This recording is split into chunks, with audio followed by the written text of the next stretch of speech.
On a cold winter morning, the Cyanoshushinsky forest was covered in white, and the mother and her cubs left their dens to hunt.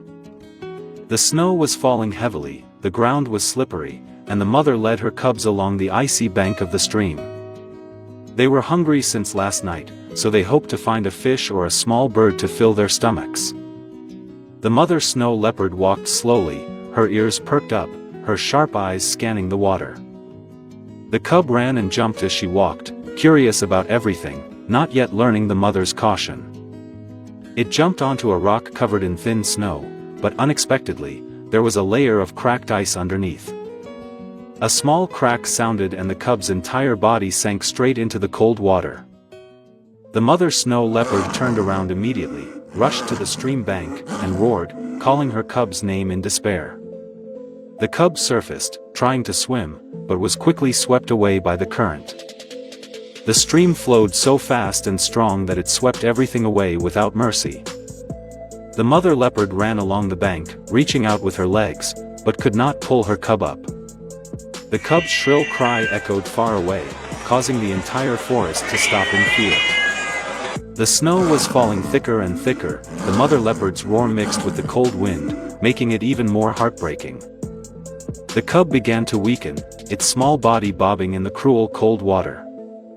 The mother leopard watched her cub, her eyes filled with tears, but she was helpless against the raging current that was sweeping her cub away. Ivan Petrov, the reserve's ranger, was patrolling along the stream as usual in his black coat. He had lived here for many years, spending his life protecting rare wildlife. While crossing the snow path, he stopped because he heard a small cry echoing in the forest. The cry was strange, continuous and very weak, seemingly from an animal in danger. Ivan sped up towards the stream, his ears listening for the sound, his hands ready to push away the snow-covered branches. From afar, he saw a mother leopard running along the stream, her eyes frantically following the water. He moved closer and immediately recognized a snow leopard cub being swept away by the water. Without hesitation, Ivan took off his jacket, threw it aside, and dove straight into the cold water.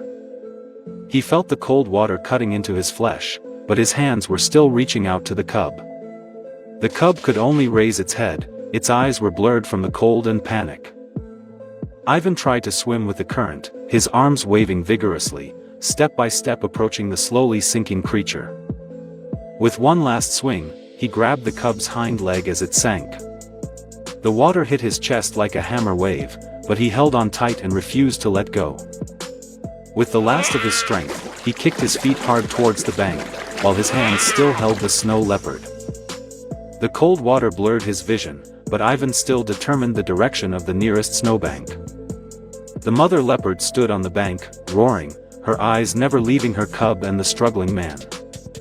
Ivan finally reached solid ground under his feet, then dragged both of them to the bank.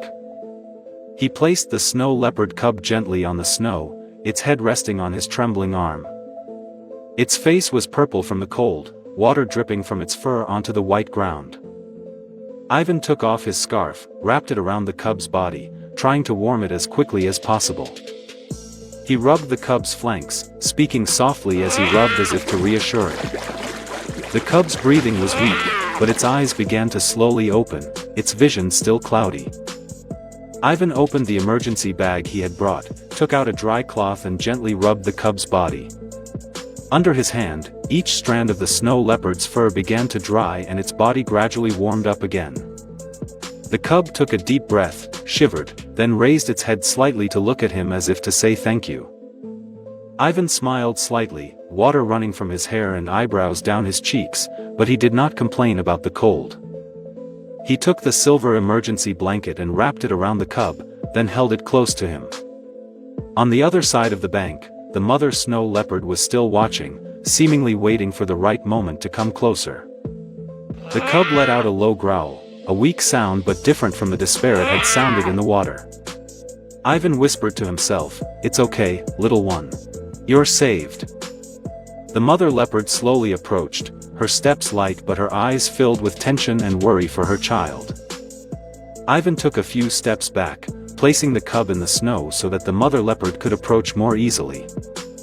The mother leopard bent down, using her tongue to lick each trace of cold water on the cub's back lovingly.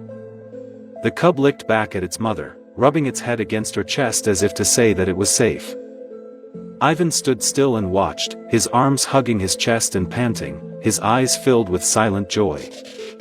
The mother and cub stood together for a long time, as if the outside world no longer existed. The mother leopard raised her head to look at Ivan, not roaring, not retreating, just a look of silent gratitude.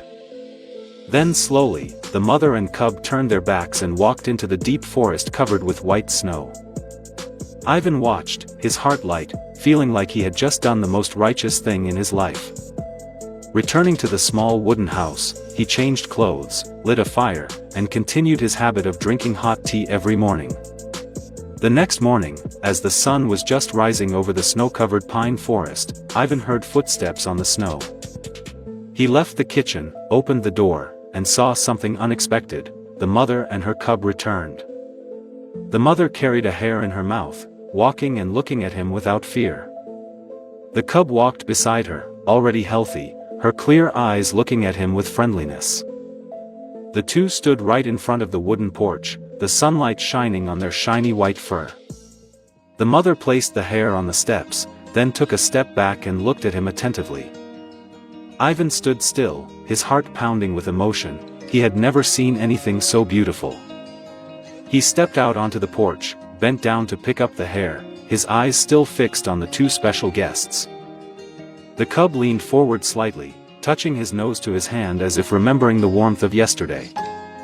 Ivan gently stroked the cub's head, his heart filled with emotions that were hard to put into words. The mother leopard remained motionless, seemingly waiting for the reaction of the person who had saved her child. He smiled, retreated into the house, and then returned with a plate of fresh meat. He placed the meat on a rock in the yard, then slowly retreated to observe from afar. The mother and child snow leopard approached, eating the meat as if accepting mutual trust. Under the snowy sky, a special friendship between man and wild animal had quietly blossomed. Ivan went back into the house, but every day after that he returned to leave food and observe. On cold mornings, he saw new footprints near the steps. The snow leopard still came and went silently. He began to leave some meat every morning, as a wordless ritual between the two worlds. In his heart, there was nothing warmer than living with the wild and humane nature. Ivan Petrov never told this story to anyone, he kept it as a private memory. The Sayano-Shushinsky Forest is not only a workplace, but also a second home for him and nature. The mother and daughter snow leopards will always be the most vivid memories of his life. Not all friendships need words, sometimes just the right action is needed. And in that snowy forest, the love between humans and wild animals still exists silently through successive winters. Dear friend, thank you for taking the time to follow the story. Don't forget to like and subscribe to the channel to support us.